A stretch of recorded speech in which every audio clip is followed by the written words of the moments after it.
Fechados para balança, essa série que a gente está deixando para discutir com vocês agora no final do ano. A bem da verdade é que a gente traz essa série para conversar com vocês, que acho que dentro de um princípio da contabilidade, mais ou menos assim, né?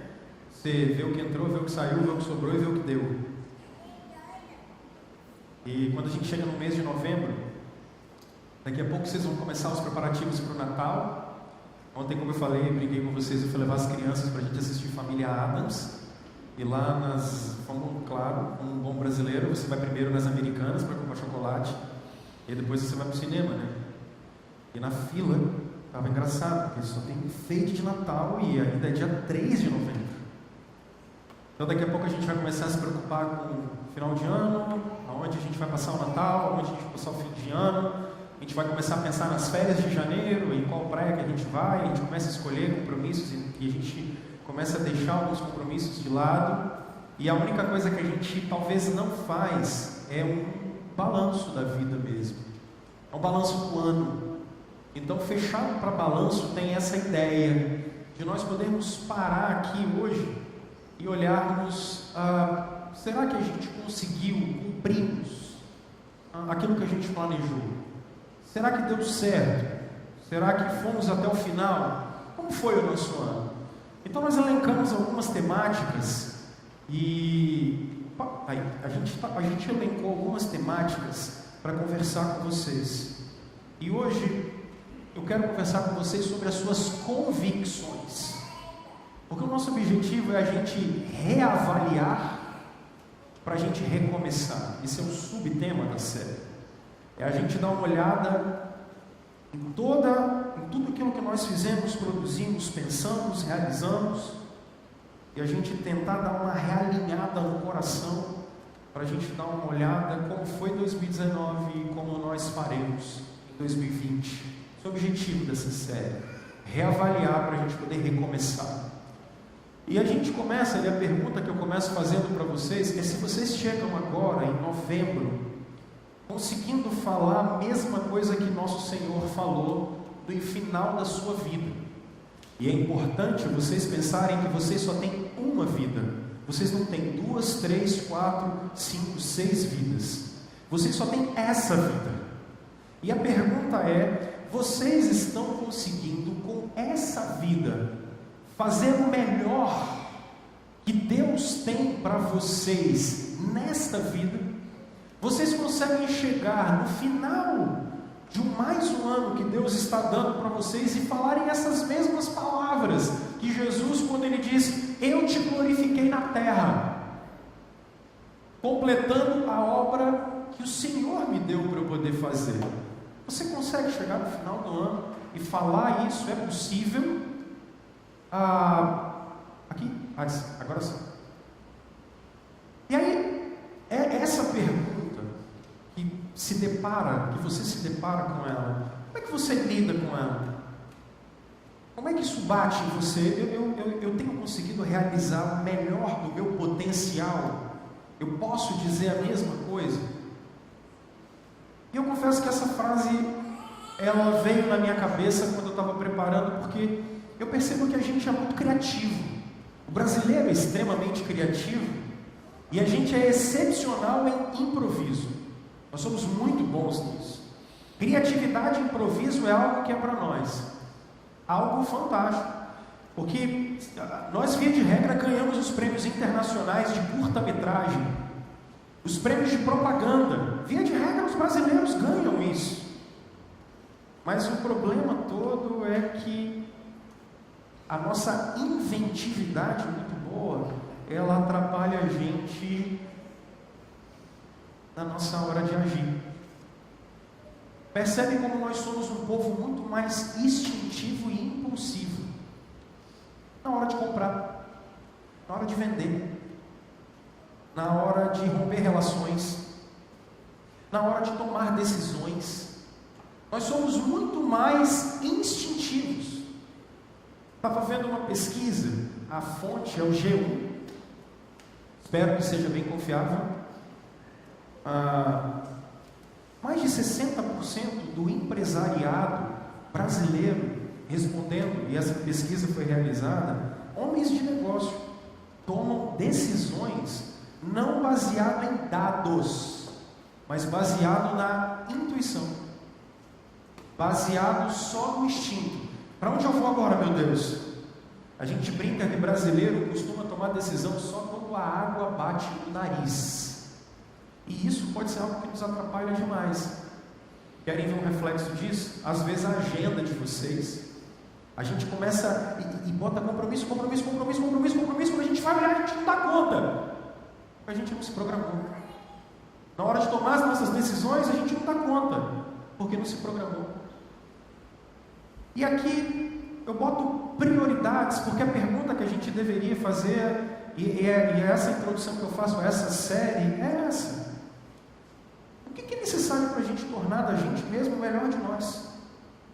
E quando eu estou falando melhor de nós, eu não estou falando de mindset, eu não estou falando de autoajuda, nada disso. Eu não estou psicologizando o Evangelho. Mas a grande questão é, o que é que a gente precisa em nós, para que a gente possa maximizar essa única vida que Deus nos deu. Deus nos deu uma vida, Romanos capítulo 12, verso 3, Ele deu dons só para nós e para ninguém mais. Nós temos características que só Deus nos deu, para cumprirmos e fazer parte de um plano que é dele. E a questão toda é, o que é que a gente pode fazer? Quando eu penso nisso, eu chamo o C.S. Lewis para conversar com a gente nessa manhã, porque o C.S. Lewis tem uma frase que ela está muito famosa, porque ela diz isso: põe as primeiras coisas em primeiro lugar e teremos as segundas coisas a seguir. Agora, ponha as segundas coisas em primeiro lugar e você vai perder todas. Resumo: o primeiro tem que ser feito primeiro, e o segundo em segundo lugar. Porque se você fizer a segunda coisa no primeiro lugar, você não vai ter nem a primeira nem a segunda. Nós temos dificuldade em traçar prioridades. Nós, na nossa cultura, não conseguimos fazer pouco para fazer bem feito. Nós não conseguimos fazer isso. Percebam um exemplo clássico de vocês, mulheres. Ok? Nos últimos 100 anos, a cultura tirou vocês de dentro de casa. Ok? Eu não vou entrar no mérito aqui, porque a Revolução Industrial empurrou vocês mesmo para fora de casa. Fato. Antes da Revolução Industrial, o trabalho era longe, duro, difícil, pouco especializado e perigoso. Então vocês ficavam dentro de casa mesmo. Mas por que vocês ficavam fora dentro de casa? Não é porque um macho alfa não deixava você sair. Não, você era protegida, porque você ficava dentro de casa. Fato. Nós vamos botar entre eu, que tem testosterona, e você, que tem menos testosterona e progesterona maior do que eu, nós vamos fazer o quê? Nós vamos deixar você dentro de casa e eu vou lá, porque entre eu e um leão é mais fácil eu vencer do que você. Fato. Então vocês eram protegidas. Mas da Revolução Industrial para cá, foi uma necessidade vocês irem trabalhar. Isso é fato. Só que aí começaram a cobrar padrões estéticos, padrões profissionais, padrões morais. Começaram a cobrar: vocês têm que ser boas mães, boas profissionais, vocês têm que ser bom em tudo. Moral da história: não é que vocês não são boas em nada, vocês estão tudo doida mesmo. Vocês ficaram todas malucas. Vocês são todas as... Chega no psiquiatra para você ver, só tem mulher. E não é por causa da opressão do homem. E eu não estou dizendo que o homem nunca foi opressor, porque é pecado do mesmo jeito. O homem foi opressor mesmo.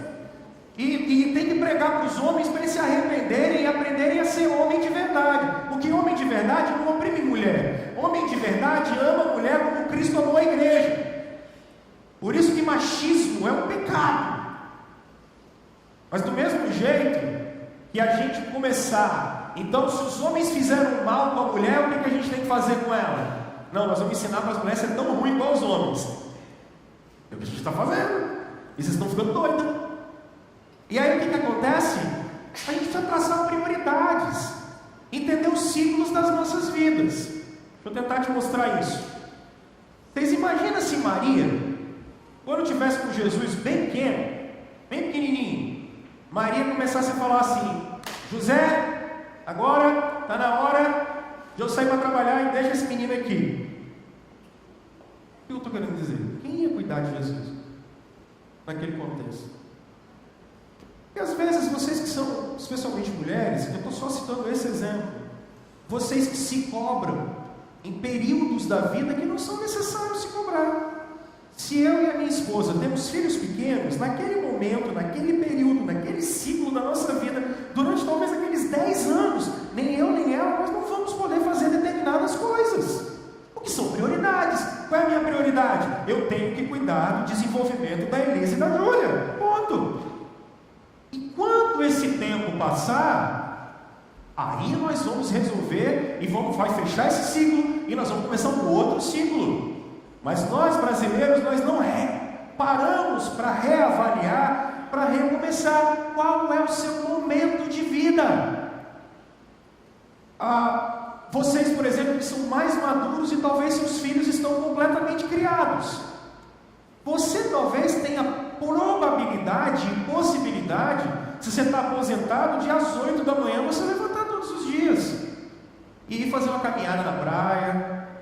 Você está aposentado, porque está caindo na conta todo mês. Então você vai poder, ao invés de ler um livro, você vai ler 5. Agora, eu tenho que aprender a olhar o meu momento de vida. Qual é o meu tempo? E não adianta forçar a barra. Então, qual é o meu momento profissional? Ou eu estou em tal momento profissional. E você vai ter que tomar escolhas. E você vai ter que fazer escolhas. E escolhas vão indicar que não dá para ter tudo. Então, quando você tentar fazer uma escolha, vai ter um momento que você vai ter que abrir mão. Você vai ganhar aqui, mas vai perder lá. Isso é fato, gente. Quando nós trazemos essa série para vocês, a gente está querendo que vocês analisem o momento de vida de vocês. E aqui eu trouxe 3 caras fora de série. Um, campeão do Brasil em 94, ainda sacaneava os companheiros de Barcelona dele, falando assim: eu vou ganhar a Copa. E ele dizia: eu troco o meu nome. O Romário falava isso em 94. Eu troco o meu nome. Tinha um zagueiro holandês, o Ronald Koeman, na época. Ele era o zagueiro do Barcelona, e o Romário fez uma aposta com ele, falando: olha, eu troco meu nome se eu não trouxer a Copa do Brasil, vocês vão me ver. O mais engraçado é que o Brasil ganhou deles, né? Na semifinal, não, nas quartas de final, com o gol do Branco. Melhor do mundo em 94. Aí no auge da carreira, o que ele fez? Abandonou tudo, voltou para o Brasil por causa do carnaval. Porque o Barcelona tinha dado para ele 15 dias de descanso, ele ficou 2 meses. E aí depois o Flamengo fez uma proposta para ele e nunca mais voltou. O outro, talvez tenha sido o melhor jogador que eu, o Ronaldo, que nasceu em 84, tenha visto jogar. O Ronaldo conseguiu em 96 ser o melhor jogador do mundo, 20 anos de idade. É o cara que foi o melhor jogador do mundo mais novo. E conseguiu isso uma segunda vez, em 97. Dizem que se ele não tivesse machucado o joelho, ele teria sido o novo Pelé. Uma reportagem inglesa diz que ele foi fenomenal, mas que se ele tivesse se dedicado mais, ele teria sido incrivelmente fenomenal. E o último a gente não precisa nem falar, eu acho que na última Copa do Mundo ele estava tocando pagode na abertura, não foi na abertura? Dizem que ele estava tocando pagode lá, se divertindo. Mas esse cara foi campeão do mundo com 20 anos. O ataque do Brasil era ele, Rivaldo e Ronaldo só. E hoje a gente tem que ficar com o Firmino, menino Ney, meu Deus. Ô, saudade. Tá bom, vamos lá, né? Esses caras poderiam ter sido os melhores da história. Não foram, porque faltou foco e disciplina. Não souberam traçar as prioridades. Não souberam ter disciplina e discernir o momento de vida deles. E quando a gente traz essa série para você poder avaliar, para recomeçar o seu momento de vida. vida. O que é que está acontecendo com você agora? Quais precisam ser as prioridades que você precisa traçar agora? Quais são os planos que você precisa traçar agora? Que tipo de foco e disciplina pelos próximos 1, 2, 3, 4, 5 anos você vai ter? Porque talvez você seja genial em determinadas áreas, mas você só não consegue glorificar mais o nome de Jesus porque te falta disciplina. No seu trabalho, na educação dos seus filhos, na sua vida devocional, na sua vida em comunidade, te falta disciplina, te falta foco, te falta traçar prioridades. Esse é o nosso desafio. E a gente não quer mais, porque a única coisa que a gente não consegue de volta é tempo. E como a gente não consegue tempo de volta, nós precisamos realinhar o coração, a mente, a alma, a vida, para a gente recomeçar, para que como um todo a gente possa glorificar o nome de Jesus. E o texto que eu trago para a reflexão de vocês, vou fazer isso muito rapidamente, para que a gente realinhe hoje as nossas convicções. E esse é o texto que o apóstolo Paulo está na cadeia, é a última carta que ele vai escrever. Então o apóstolo Paulo vai reavaliar toda a sua vida em 2 Timóteo, para que Timóteo não cometa os mesmos erros que ele. Mas não só isso, para que Timóteo possa olhar os acertos de Paulo e possa trabalhar melhor. Essa carta tem um contexto interessante, porque Paulo está na prisão, numa prisão romana. Essa prisão ficava embaixo da terra, era fria, úmida, as doenças se disseminavam. Se vocês observarem, nós vamos ler só até o verso 8, mas se vocês observarem a partir do verso 9, Paulo está sozinho, o inverno romano está chegando, então o frio está chegando, e ele vai lutar contra isso, e ele vai fazer uma análise das suas convicções, e ele diz: na presença de Deus e de Cristo Jesus, que há de julgar os vivos e os mortos, por sua manifestação e por seu reino, eu exorto solenemente: pregue a palavra, esteja preparado a tempo e fora de tempo, repreenda, corrija, exorte com toda paciência e doutrina, pois virá o tempo em que não suportarão a sã doutrina. Ao contrário, sentindo coceira nos ouvidos, juntarão mestres para si mesmos, segundo os seus próprios desejos. Eles se recusarão a dar ouvidos à verdade, voltando-se para os mitos. Você, porém, seja moderado em tudo, suporte os sofrimentos, faça a obra de um evangelista, cumpra plenamente o seu ministério. Eu já estou sendo derramado como uma oferta de bebida, está próximo o tempo da minha partida. Combati o bom combate, terminei a corrida e guardei a fé. Agora me está reservada a coroa da justiça, que o Senhor, justo juiz, me dará naquele dia, e não somente a mim, mas também a todos que amam sua vinda. Qual é o problema aqui dessa carta? Primeiro, ela não pode ser olhada separadamente da primeira carta. Então, deixa eu só fazer uma passeada com vocês rapidamente. Observe o capítulo 1 da primeira carta de Paulo a Timóteo. Primeira carta de Paulo a Timóteo, quando ele diz no verso 3: partindo eu para Macedônia, roguei-lhe que permanecesse em Éfeso. Timóteo é pastor em Éfeso, a maior cidade da Ásia Menor. Mas há algo interessante que vocês começam a observar, mesmo a partir do verso 3, por que Paulo deixou Timóteo em Éfeso? Para ordenar certas pessoas que não mais ensinem doutrinas falsas. Tem um problema de ensinamento, tem um problema de convicção chegando na igreja de Éfeso. E que problema é esse? O próprio Paulo vai dizer, verso 6: alguns se desviaram destas coisas, voltando-se para discussões inúteis, querendo ser mestres da lei. O judaísmo está entrando na igreja de Éfeso. E contra o judaísmo, Paulo vai dizer e afirmar no verso 11: que há uma só solução, e que é para Timóteo não se desviar dessa convicção. Porque o que está acontecendo na igreja de Éfeso olha, não adianta só batizar, tem que circuncidar, olha, não pode comer carne de porco, olha, tem que guardar o sábado, tem que ir para Jerusalém 3 vezes por ano, tem que ter dia da expiação, precisamos de um sacerdote. Eles estão querendo voltar com a lei inteira, e Paulo está dizendo, ele grita no verso 11 dizendo, esta sã doutrina se vê no glorioso Evangelho. Paulo está dizendo, não adianta vocês voltarem para aquelas convicções antigas da lei cerimonial.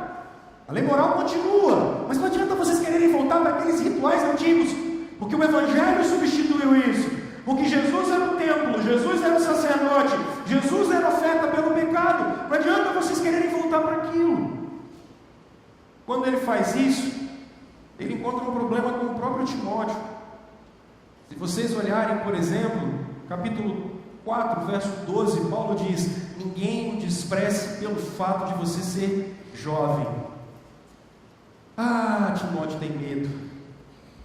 Timóteo tem medo de confrontar pessoas. Mas Timóteo também é um cara muito doente. Olha o capítulo 5, verso 23. Não continue a beber somente água, tome também um pouco de vinho, por causa do seu estômago e das suas frequentes enfermidades. Gente, jogar um pastor novo numa igreja difícil é complicado. Jogar um pastor jovem com heresia para cuidar é complicado. Esse cara tem medo. E Paulo está escrevendo para ele não abandonar suas convicções. E qual é a linguagem que Paulo usa para Timóteo? Olha o capítulo 1, verso 18. Timóteo, meu filho, dou-lhe essa instrução segundo as profecias já proferidas a seu respeito, para que, seguindo-as, você combata com combate. Ele está dizendo, a vida cristã é um combate. E ele usa essa linguagem várias vezes. Se vocês observarem, por exemplo, o capítulo 4, verso 7, ele diz, rejeite, porém, as fábulas profanas e todas e exercite-se na piedade. Ele está usando sempre uma linguagem de guerra, combate. Capítulo 6, verso 2 da primeira epístola, Paulo diz, combata o bom combate da fé, tome posse da vida eterna. A vida cristã é uma luta, e a despeito da sua juventude, a despeito de todas as coisas, não era para esse cara ficar com medo, e ainda que ele fosse frágil. Eu trouxe esse texto, pessoal,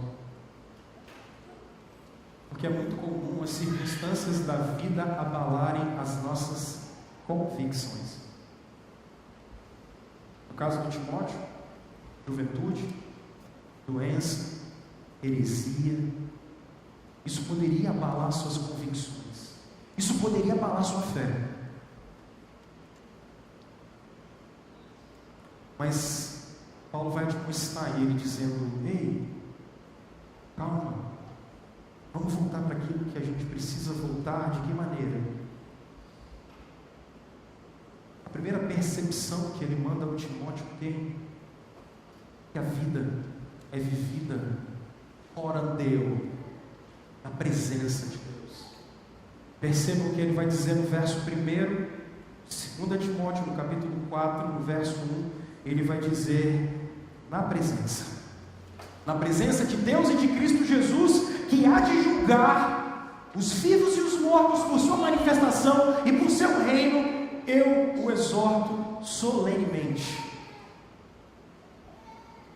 Meus irmãos, não esqueçam disso.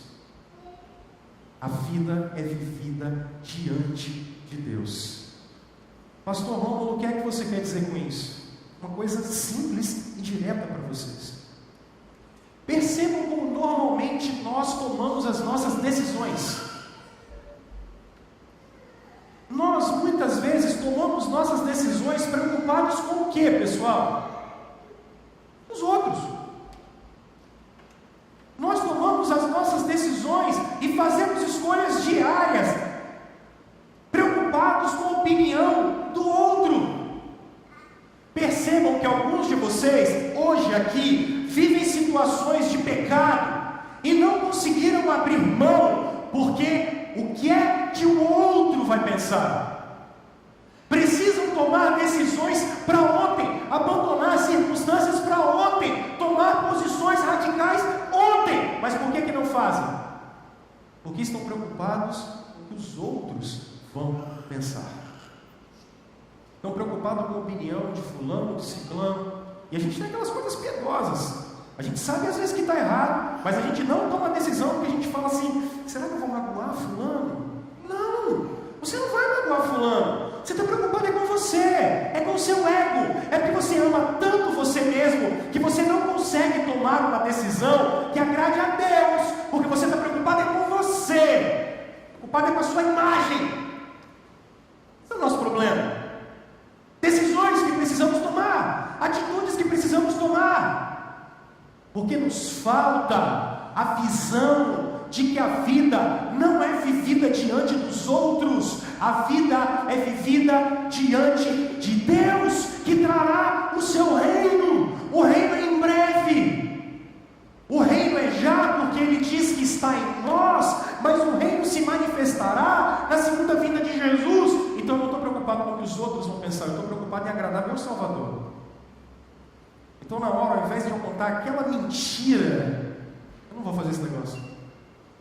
Na hora de eu começar com aquele negócio, sabe, aquela coisa ilegal que eu costumo fazer direto, eu não tenho outro jeito de fazer, eu não vou fazer esse negócio, porque eu sei que a vida é vivida diante de Deus. Eu sei que eu tenho que prestar conta, não é para homem nenhum. É engraçado, pessoal, como às vezes a gente fala assim: eu não posso fazer isso, senão a lei vai me pegar, né, cara? Eu vou acabar sendo preso.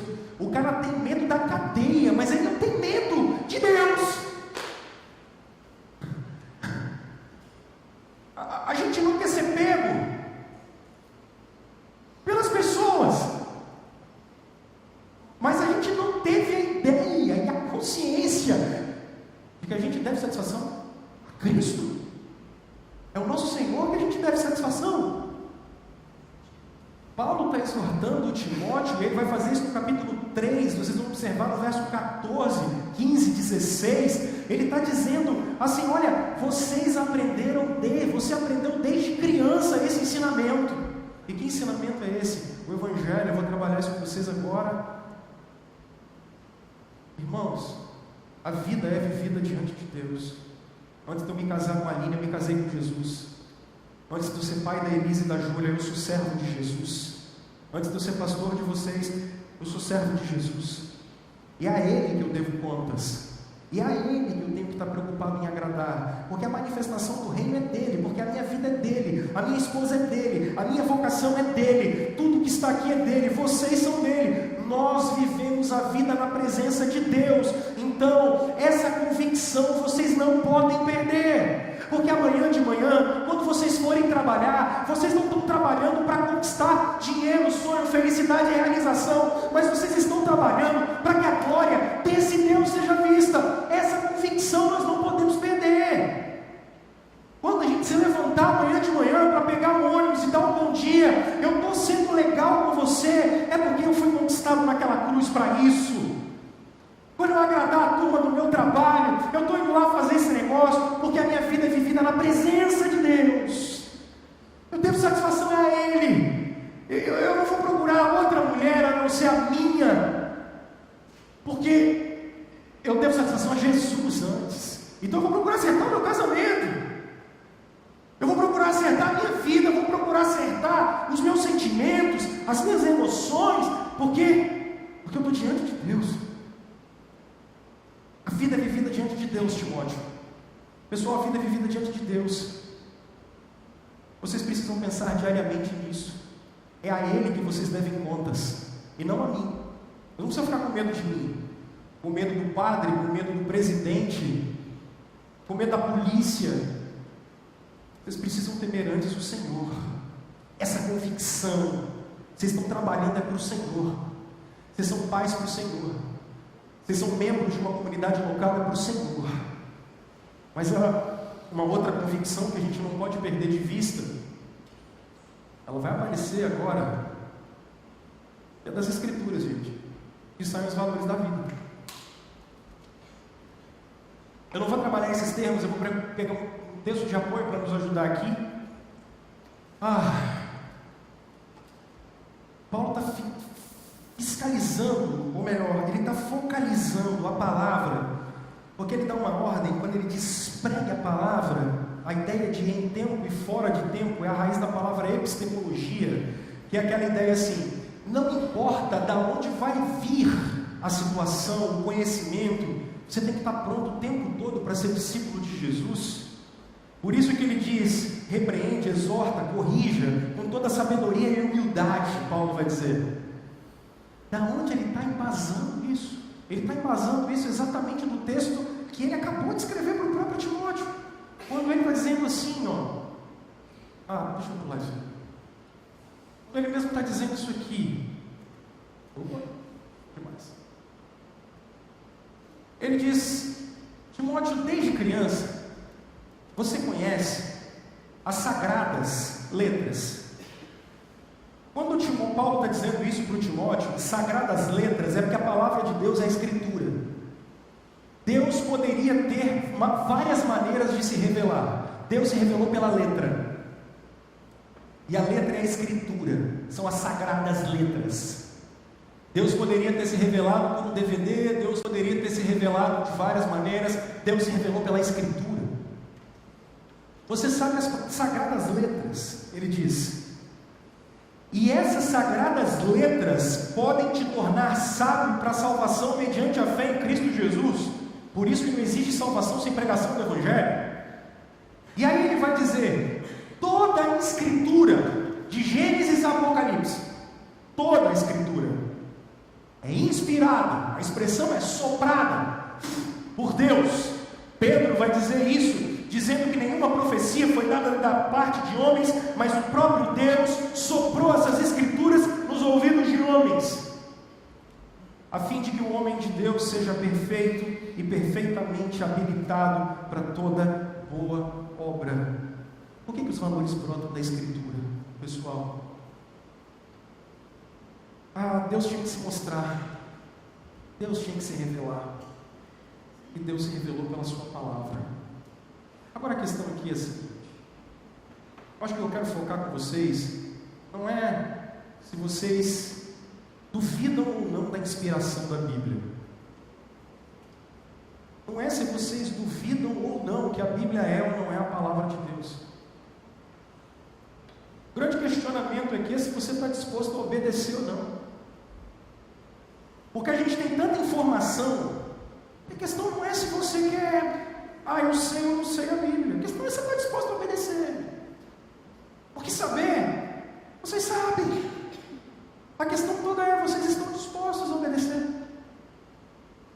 vocês estão dispostos a não só conhecer a Escritura, mas obedecê-la, de capa a capa, porque os valores brotam dela. Isso vai ter uma dimensão de eu conhecer a vontade de Deus que está revelada na palavra, e de eu querer, mais do que tudo, obedecê-la. Os valores da gente, pessoal, eles precisam brotar da Bíblia. E uma outra coisa que eu acho que esse texto fala com a gente sobre as nossas convicções, é que os sofrimentos são inevitáveis. Quando ele diz, você, porém, seja sóbrio em tudo, suporte os sofrimentos. Paulo está preso, 30 anos de ministério, sozinho, sem ninguém com ele, está preso. Esse cara em Filipenses no capítulo 3, ele diz que ele é fariseu de fariseus. Na verdade ele diz, eu sou hebreu de hebreus, eu sou hebreu de puro sangue. Quanto à lei, fariseu. Ou seja, ele era obediente. Paulo, por ser fariseu, possivelmente era casado. E por ser casado, a melhor corrente é que Paulo possivelmente se converteu ao cristianismo, e por se converter ao cristianismo, perdeu a sua família por causa de Jesus. Se vocês observarem o capítulo 4, a partir do verso 9, o texto bíblico diz, procura vir ter comigo depressa. Ele diz, porque Demas, tendo amado o presente século, me abandonou. Ele diz que Alexandre, o latoeiro, traiu ele, e possivelmente a morte de Paulo é por conta de traição. Sozinho, numa masmorra, velho de já 60 anos, abandonou toda a sua vida, Paulo conseguiu? Sofrimento. Depois que ele teve um encontro com Jesus, o que Paulo conseguiu? Sofrer. E ele está dizendo: Timóteo, você também vai sofrer. E essa é a grande inquietação da gente. Porque se Deus é bom, onipotente, onipresente, se Deus sabe de todas as coisas, por que a gente sofre? Por que o mal existe? Eu já cansei de explicar isso para vocês. Mas isso não pode abalar a fé de vocês. Porque eu posso responder isso aqui de duas maneiras simples. Primeiro, se é um ateu me perguntando isso, a pergunta que eu preciso fazer a ele é: o que é o mal? Porque se Deus não existe, ele não sabe nem o que é o bem. Ele também não sabe o que é o mal. Porque se Deus não existe, o bem e o mal são relativos. Qual é a base? Se não existe um absoluto, o que é o bem e o que é o mal? Ok? Então, o cara que me faz essa pergunta, se ele não acredita em Deus, eu tenho que olhar para ele e falar a seguinte coisa: tá, Deus existe ou não? Não, Deus não existe. Então você me explica o que é o mal. E me explica o que é o bem. Aproveita e me explica o que é o amor. E aproveita e me explica também o que é a sua personalidade. Porque eu não sei de onde ela veio. Porque quando seu filho de 4 anos estiver com câncer nos ossos e morrendo, e o médico falar: eu não resolvo mais o seu problema, aí você chega para ele e diz: está tranquilo. E aquele sentimento que você sentir dentro de você, ele não é nada, tá? Porque o que está diante de você são só átomos de carbono, e eles vão se diluir. Tudo bem? Então não chore. Quando você der uma topada no chão, fica tranquilo. Foi só um pouquinho de átomo de carbono que foi embora. Vai voltar. Pode ser ou não. Se Deus não existe, essa pergunta não faz sentido. Porque você não consegue explicar de onde você veio, para onde você vai, por que você está aqui e por que o mundo está desse jeito. E a sua vida é nada, porque você veio do nada, você vai voltar para o nada e você vive para nada. Então, dá um tiro na cabeça. Mas fazemos perguntas idiotas porque não conseguimos refletir profundamente. Porque nós não somos uma ameba que deu certo. E vocês às vezes vivem momentos de sofrimento e vocês colocam a personalidade de Deus em xeque. Quando vocês forem mudar de casa, o que é que vocês fazem? Vocês fazem assim, olha, desculpe a sinceridade, tá? Vocês fazem assim, ó, vai cair tudo arrumado. Nada mais tempo, mais acaso, arrumou sua casa. Pega lá de cima, vai ali no aeroclube, aluga um avião, aí você voa com ele de lá. Aí você joga seu guarda-roupa, que ele vai cair montadinho no seu quarto. Tá bom? Me ajuda! Eu quero te ajudar, mas eu preciso que você me ajude, porque eu sou idiota, eu sou bobo. Eu estou errado. Me ajuda a te ajudar. Eu sei que dói. Eu sei que você sofre. Agora, a pergunta que o cristianismo vai fazer é: quem disse que Deus é culpado do mal da humanidade? Aí você vai dizer para mim assim: não, ele sabia de tudo, ele tinha que ter parado tudo. Eu tenho 2 filhas, uma tem 9 e outra tem 11, e eu vivo falando para elas: não faça, não faça, não faça. E o que elas fazem? Tá. E a culpa é minha. A culpa é minha. Ele sabia e não fez nada. Mas se ele tivesse feito, o que é que vocês falariam? Esse Deus é um tirano. Por quê? Porque vocês não aprenderam a doutrina bíblica. Vocês são estoicos e não cristãos. O cristianismo não é determinista. Determinismo é uma doutrina estoica e não cristã. Isso é estoicismo. Calvinismo não é determinismo. Porque Deus, o Deus das Escrituras, ele sustenta a nossa liberdade. Nós somos 100% morais. Leia as Escrituras, leia as confissões de fé.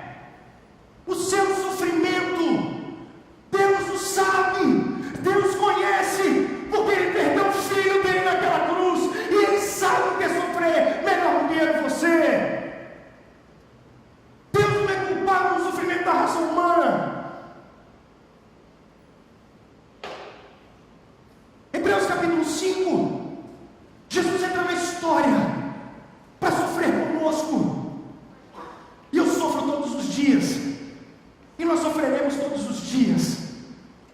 em xeque a fé de vocês por causa do sofrimento. Porque Jesus venceu a morte. Jesus entrou na história.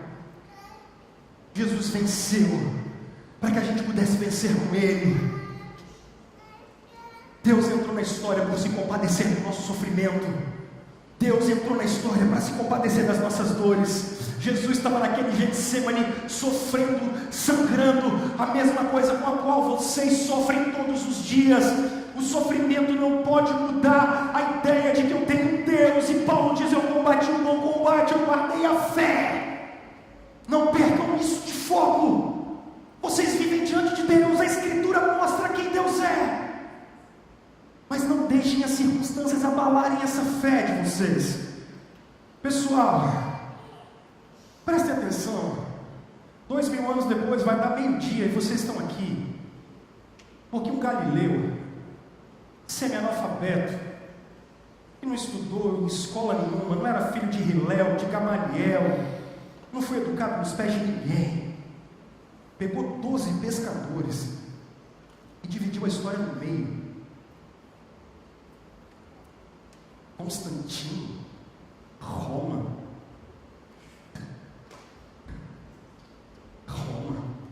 com 12 semi-analfabetos. Eles tinham que ser geniais. Eles tinham que ser geniais. Vocês estudam nas melhores escolas e não conseguem influenciar nem a casa de vocês. Jesus nunca foi para a escola e dividiu a história no meio. Você vai falar que foi Constantino, o império caindo de podre, e no final daquele mesmo quarto século, Agostinho tem que escrever Cidade de Deus, exatamente porque aquele mesmo império estava caindo de podre, eles estavam botando a culpa no cristianismo. O imperador Juliano tentou matar todos os cristãos, e no final de 2 anos ele morre dizendo: venceste, Nazareno, venceste. Sofrimentos não podem mudar isso, gente. Suporte as suas aflições, suporte os seus sofrimentos, porque o Senhor da glória está vivo, o Senhor da glória é de voltar. Suporte as aflições. E por último, gente, a eternidade é logo ali. Agora está reservada para mim a coroa da justiça, mas Paulo diz que o tempo da partida dele é chegado. É um eufemismo para dizer: turma, vou morrer. O tempo da minha partida é chegada. Vou morrer, galera. E o que Paulo está dizendo? A palavra, a minha partida, é simples. Primeira coisa é tirar o fardo das costas de alguém. É isso que o termo grego significa. O tempo da minha partida é chegada. Cara, a eternidade é logo ali. Olha o que Apocalipse diz. Então ouvi uma voz do céu dizendo: escreva, felizes os mortos que morrem no Senhor, de agora em diante, diz o Espírito. Sim, eles descansarão. Ei, calma. Eu sei que pesa, mas é logo ali. A eternidade é logo ali. Calma. Os pesos das nossas fadigas vão acabar. Mas há outras 2 coisas que eu acho lindas que esse texto diz. Porque uma delas é essa: você tirar o bote de um lugar, atravessar o rio para outra margem. A gente não morre, cara. A gente faz a última viagem da gente. A eternidade é logo ali. A eternidade está chegando. Calma. Calma o seu coração. Jesus venceu a morte porque a eternidade é logo ali. Isso aqui é só o primeiro aspecto de uma cortina que vai se abrir para a glória que nós entraremos com o nosso Senhor. Calma, é logo ali. Por fim, é a ideia de afrouxar a estaca de um acampamento e você se mudar para um lugar que vai ser a sua morada eterna. A eternidade é logo ali. Não se esqueça disso. Sofrimentos, mas a eternidade é logo ali. E a única certeza que vocês têm da eternidade, a única, é porque Jesus ressuscitou dos mortos. Essa é a certeza que vocês têm da eternidade. Procurem nas outras religiões, vocês não vão achar isso. Porque Deus pagou a nossa dívida e cumpriu a lei no nosso lugar, e nossos pecados foram perdoados. Último dia, pessoal, ao ressoar da última trombeta, nós rasgarmos os túmulos, porque nós ouviremos a voz de nosso Senhor dizendo: ei, venham, venham benditos de meu Pai, entrem para o reino que eu tenho preparado para vocês desde antes da fundação do mundo. O que você leva para casa? Salmo 23. Senhor é o meu pastor, nada faltará. O Senhor é o meu pastor. É isso que eu quero que você leve para casa hoje. Não perca essas convicções. A eternidade é logo ali. Os sofrimentos não mudam a minha fé. E pela palavra, eu sei que Deus, através do seu Filho Jesus Cristo, sustenta todas as coisas. E isso e você, por onde você estiver, e esse seja o consolo do Senhor no seu coração.